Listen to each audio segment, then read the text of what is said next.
igniting curiosity across depots, command centers, and beyond. Welcome to your weekly Depot AI Brief, where emerging AI meets mission-ready insights. This is episode 23, Weekly AI Update. AI moves into operations. Yeah, it's definitely an incredible time to be watching all this unfold. Oh, absolutely.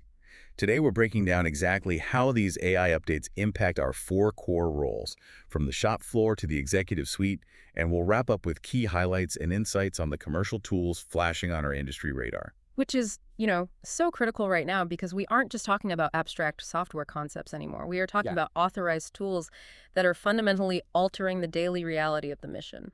Yeah, and you see that reality everywhere. I mean, from the massive logistics networks to the OIB, the Organic Industrial Base, Yeah. right up to the high-level planning at AMCOM, Aviation, and Missile Command. And of course, all the way down to the physical shop floor at CCAD, Corpus Christi Army Depot. Exactly. The tension between battlefield speed and depot compliance is just staggering. I mean, think about the Army's recent Operation Jailbreak. Oh, yeah, that's a perfect example. Right. You've got a team of engineers building a wheeled counter-UAS, or unmanned aerial systems robot, and they do it from scratch in just 48 hours. It's just wild. It is. So they ship it, it does its job, and then, a few months later, it rolls into the depot for maintenance, and the mechanics are just staring at it. Because they have absolutely zero established manuals on how to fix the thing. Right.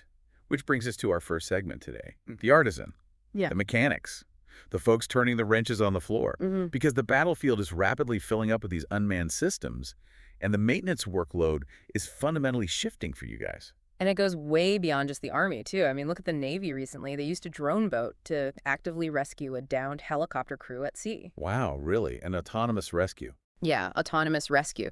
So when you look at these events together, they signal a massive shift. We are pushing these counter-drone platforms and recovery boats into active use faster than ever before. But that creates a huge friction point, doesn't it? Exactly. Every time a new autonomous system gets deployed to the field, it creates an entirely new set of requirements for the artisans who have to sustain them back home. New inspection routines, new technical support demands. Completely alien parts. Right, and the training is desperately trying to scale up to meet it. Like the Michigan Army National Guard is expanding their UAS training specifically for tomorrow's battlefield. Oh, and didn't Precise Systems just win a massive contract too? Yeah, $117 million contract at Naval Surface Warfare Center Crane, strictly for electronic warfare or EW depot operations. So the demand is just exploding. But, I have to stop here and just push back on the reality of the shop floor for a second. Sure, go ahead. I keep thinking about that 48-hour prototype. Mechanics are used to turning wrenches with highly documented step-by-step procedures. But now they're being handed rapid prototypes or highly classified EW systems. How do artisans keep up when they don't have decades of established manuals? I mean, you can't just Google how to fix a classified Navy drone boat. You absolutely cannot, and that is exactly the bind our artisans are in right now. You can't just flip open a dusty binder from 1985 to find the wiring diagram because, well, it doesn't exist. Right. This is where authorized AI tools become the only viable bridge. Specifically, tools operating within the DoD-approved Impact Level 5 or IL5 environment. Okay, so operating in an IL5 environment is essentially like working in a semiconductor clean room. Yeah. Right? You can't just bring dirty, unauthorized commercial search data in on your boots. That's a great analogy, actually. Yeah. The data has to be, scrubbed, quarantined, and processed locally so the depot's intellectual property never leaks back to the public internet. Perfect way to put it. The IL5 environment ensures that the AI is totally walled off from the outside world. And inside that clean room, mechanics can use an authorized tool like Ask Sage. And how does that actually help the artisan, mechanically speaking? Well, Ask Sage isn't just searching for keywords in a PDF. It's an LLM, a large language model. So it can ingest hundreds of pages of messy, unstructured engineering notes from that 48-hour build. Wait, so it's actually reading and understanding the context of the engineer's chicken scratch? Exactly. Say you have a brand new drone system on the floor. You can ask the AI to synthesize the latest battery safety protocols or extract the exact torque specs for a rotor assembly directly from the raw data. Oh, wow. So it translates the chaos of rapid prototyping into a clear, secure, step-by-step checklist. It drastically cuts down on troubleshooting time, and it doesn't break any security protocols. That's the aha moment here. AI isn't just a reading assistant, it's the only mechanism we have to reconcile the battlefield's need for speed with the depot's requirement for strict safety compliance. Okay, so The Artisan is back to turning wrenches because Ask Sage parsed the data. But, I mean, that sudden speed just creates a new bottleneck further down the line, doesn't it? Oh, absolutely it does. Because as soon as that drone is fixed, someone have to log the parts, track the manpower, map the supply chain vulnerabilities, which means the data avalanche just rolls downhill onto our second group, the analysts.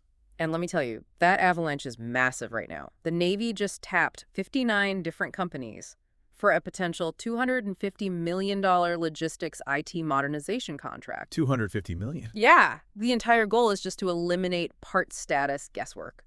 But the data wrangling isn't just about parts, right? I mean, it's about the people fixing the parts, too. I saw Oracle just won a $396 million contract to consolidate over 100 federal human resources systems into one platform. Right, which is huge. But wait, let me jump in here, because consolidating 100 legacy HR systems sounds completely impossible. It's not like untangling a bunch of headphones. It's more like trying to translate 100 different dialects of a dead language into plain English. Yeah, it is a monumental task. When you want to analyze workforce readiness or pinpoint skills gaps at the depot, you need clean enterprise HR data. But legacy databases don't talk to each other because they map data differently. So how does AI fix that? Well, what AI does in this consolidation process is semantic mapping. It understands that a field labeled Mech Level 2 in one 1990s database means the exact same thing as journeyman tech in a 2010 database. Ah, I see. It harmonizes the data so the analysts can actually see the whole chessboard. Which is critical, especially when we add the cyber element to this. CISA, the Cybersecurity and Infrastructure Security Agency, just released a new directive revamping how agencies prioritize vulnerable systems. Right, they're moving away from treating all findings equally. Exactly, because AI is accelerating how fast adversaries exploit vulnerabilities. So CISA wants analysts to focus on real-world consequences. But hold on, this is where I get a little skeptical. Okay, let's hear it. If CISA is telling cyber analysts to prioritize patches by real-world consequence, and we are moving all these analysts onto AI platforms like GenAI.mil, aren't we just trusting a language model to guess what's mission critical? That sounds like a recipe for a downed flight line. I'm really glad you brought that up because that is a massive misconception. We are absolutely not letting the AI decide what is mission critical. Okay, yeah. Because think about it. If a vulnerability is on a server that controls the cafeteria menu, that's very different from a vulnerability on a server holding AMCOM readiness data. An algorithm cannot blindly score that context. So then how does an analyst actually stop drowning in spreadsheets so they can make those human judgment calls? The mechanism we are aiming for here is Excel replacement. Analysts leverage Army Vantage to integrate all this newly modernized logistics and HR data into usable visual planning views. Right. Then they use GenAI.mil, which is the DoD's internal generative AI platform, to automate the mundane reporting tasks. The AI drafts a routine daily status update. It summarizes the raw vulnerability logs into a readable brief. Ah, okay, so it clears the brush. Precisely. By offloading the manual drudgery of merging spreadsheets, the analyst finally has the time to apply their human judgment to CISA's directive. The AI doesn't prioritize the patch, the human does, because the AI gave them their afternoon back to actually analyze the operational risk. That makes total sense. But, getting analysts out of spreadsheets means we are moving a massive amount of people onto these AI platforms. Which brings us directly to our third segment, the supervisor. The ones who have to manage it all. Exactly. If the artisans and analysts are adopting these tools, the supervisors are the ones managing this massive organizational transition. And they have to build the guardrails around it. I mean, the Pentagon Chief Technology Officer just announced that 1.5 million people are now using GenAI.mil to reduce drudge work. It is a staggering scale of adoption, and the General Services Administration is echoing that, reporting significant time savings across their workforce. But as a team lead or a supervisor, you cannot just look at the efficiency gains. Right. You have to look at how humans behave when you introduce radical efficiency. And the risks of that behavior are very real. I mean, we just saw a watchdog report regarding the VA, the Department of Veterans Affairs. They found that the VA's AI chatbots drifted into clinical use without being designated as high impact. Which is terrifying. Seriously. If you're a team lead on the floor at CCAD, you hear that and you start sweating. If GenAI.mil is in the hands of 1.5 million people, how does a supervisor prevent an AI assistant from quietly taking over consequential decisions? This concept of drift is the #1 threat a supervisor faces. And drift isn't a malicious hack or some Terminator scenario. It's just a slow slide of convenience. Like getting too comfortable. Exactly. You start using Microsoft Copilot to draft a routine email. It works great. A week later, you use it to optimize the shift roster. Great. A month later, a junior mechanic asks it to recommend a critical maintenance action, and they just blindly trust the output without double-checking the manual. Because the AI has been right about the emails and the rosters, so they assume it's right about the rotor assembly. Exactly. It's pure complacency. Supervisors have to establish clear risk classifications right from the start, and they do this by enforcing a strict human-in-the-loop workflow. But what does human-in-the-loop actually look like in practice? Because, honestly, sometimes that just sounds like a bureaucratic buzzword. Oh, I know. But in practice, it means drawing hard lines on the shop floor. You encourage the use of Copilot and GenAI.mil for administrative red tape to make the team faster. But for anything touching the physical hardware, the supervisor mandates a physical sign-off. Okay, so a human have to verify. Right. The AI can pull the checklist, but the human must verify it against the engineering notes before a wrench ever turns. The AI is an assistant. The human holds the authority and the liability. So how do supervisors safely figure out where those hard lines should be drawn in the first place? Well, they should borrow from what the Navy is doing right now. The Navy is seeking participants for a software hackathon to build data-driven operational solutions. Wait, like taking that Silicon Valley hackathon culture and applying it to depot operations? Exactly that. Supervisors can use that model locally. Create controlled, time-boxed environments, like a sandbox, to test automation safely. Put the mechanics, the analysts, and the mission owners in the same room for 2 days. Oh, I see. Let them test AI workflows on non-critical historical data first. That way, you map out exactly where the AI hallucinates or fails without ever risking the actual mission. So you break it in the sandbox so it doesn't break on the flight line. I love that. But of course, while supervisors are managing that day-to-day risk on the floor, the tools themselves are not guaranteed. Which brings us to the top of the chain, our fourth segment.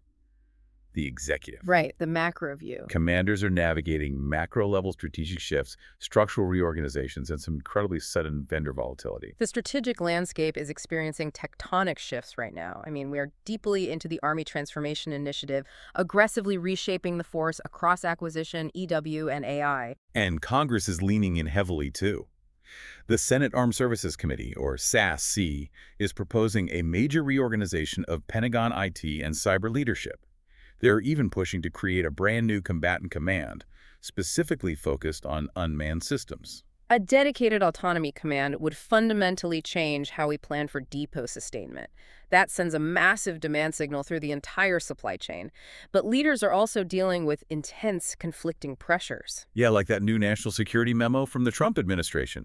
It's pushing agencies to move faster on AI partnerships. It wants maximum speed. But simultaneously, it emphasizes aggressively protecting frontier models and data centers. And frontier models are the most advanced, powerful AI systems currently in existence. Protecting them means treating them as highly sensitive national security assets. Which can have sudden, jarring consequences. I mean, just recently, Anthropic, one of the leading commercial AI companies, suspended access to 2 of their top high-end models due to a U.S. export control order tied to national security concerns. Overnight, access was just pulled. Just gone. Yeah. This is the big aha moment for me. Yeah. Executives map supply chain risks for physical parts all the time. They know exactly what happens if a shipment of microchips or ball bearings gets delayed, but they aren't mapping algorithm supply chains. No, they really aren't. If a company like Anthropic pulls a model, it has the exact same operational impact as a physical supply ship sinking. Algorithms are now physical supply chain vulnerabilities. Yeah. How do commanders build a resilient strategy on shifting sand like that? That is the defining challenge for the executive suite right now. The stark reality is that commanders absolutely cannot treat commercial frontier AI availability as guaranteed for government missions. It's too volatile. Way too volatile. You cannot build your depot's critical infrastructure like your logistics tracking or your maintenance checklists on a commercial platform where a terms of service update or a sudden export order could shut you down on a Tuesday. Because if the AI running your parts logistics gets suspended, the depot grinds to a halt. Exactly. This volatility is the exact reason why executives must champion investment in secure, DoD-authorized environments. They have to rely on the stability of platforms like GenAI.mil and Army Vantage. Makes total sense. Even as the Army Transformation Initiative drastically changes the types of systems we sustain, the digital infrastructure supporting the depot has to remain compliant and uninterrupted. And crucially for the commanders, operating within these authorized environments makes the efficiency measurable. They can actually prove the return on investment to Congress because they control the data. Right, because you can't prove ROI if the tool suddenly disappears behind an export ban. Exactly. All right, well, we've covered the ecosystem from the floor to the C-suite. Now it's time to shift gears and look over the horizon with our industry radar. Let's do it. Before we jump into the industry radar, a quick reminder. The tools we are about to discuss are strictly for your home lab or industry awareness. They are not currently authorized for CUI or controlled unclassified information or depot networks. Right, keep these concepts off the government network. But watching the commercial sector is really vital because it shows us the trajectory of the tech. And the trajectory is fascinating right now. Jeff Bezos has a new startup called Prometheus. And they aren't building just another chatbot. Prometheus is focusing heavily on physical AI for real-world engineering and manufacturing tasks. This is a huge distinction. Everything we've discussed so far, like Ask Sage, Vantage, Copilot, is mostly text-based or data-based AI. Right. Physical AI is about robotics that can perceive a complex 3D environment, understand the physics of the objects in front of it, and actually execute a manufacturing or inspection task. So if Prometheus cracks this, it signals what the future of depot robotics might actually look like. Exactly. We were talking about the bridge between the digital algorithm and the physical wrench. But, you know, the commercial sector is a massive double-edged sword. Yeah. Moving fast means things break, often very publicly. We saw KPMG recently had to pull a report on AI usage because the AI they used to help generate the report apparently hallucinated facts. It just entirely made things up. Yeah, and let's look at the mechanism of why that happens. LLMs are predictive text engines. They are just trying to guess the next most logical word based on their training data. Right. They don't actually know things. Exactly. If they lack the context, they don't say, I don't know. They just confidently invent a plausible-sounding answer. This is why we spent the last 15 minutes stressing human-in-the-loop workflows. For sure. If a major consulting firm can accidentally publish hallucinations, imagine the catastrophic impact if a depot mechanic trusted a hallucinated maintenance procedure on a helicopter rotor. Yeah, the stakes are literally life and death for us. And the threat landscape is evolving just as fast. Like, Google is currently suing a Chinese cybercrime operation. This group allegedly used AI to completely automate their scam infrastructure. They created thousands of fake accounts and websites to impact hundreds of thousands of victims. Wow. The AI allowed them to scale their fraud at an unprecedented rate. They are essentially industrializing cybercrime at this point. And meanwhile, OpenAI, the maker of ChatGPT, they're facing a major investigation from state attorneys general regarding how they handle user health data and advertising practices. So when you look at all of this together, the incredible world-changing potential of physical AI like Prometheus, contrasted with the reality of KPMG's hallucinations, AI-enabled scam networks, and massive legal investigations over data privacy, it really hammers home a critical point for our listeners. It absolutely does. It proves that the government's rigorous security protocols are not just bureaucratic red tape. The requirement for IL-5 cleanroom environments, the intense user training on how to spot drift, the strict email defense perimeters, all of it is completely 100% necessary before these tools ever reach the shop floor. Yeah. The commercial sector can afford to make it fast and break things. In our world, we cannot afford to break the mission. We absolutely need the innovation, but we need the armor around it. As AI transitions from a novelty into core operations, success will depend not on the technology itself, but on how intentionally we align it with our daily mission workflows and security standards. Thanks for joining us. Whether you're turning wrenches in the hangars or crunching numbers for the command team, you are the engine that keeps Army aviation ready. Stay safe, stay innovative, and we'll see you on the next Depot AI Brief.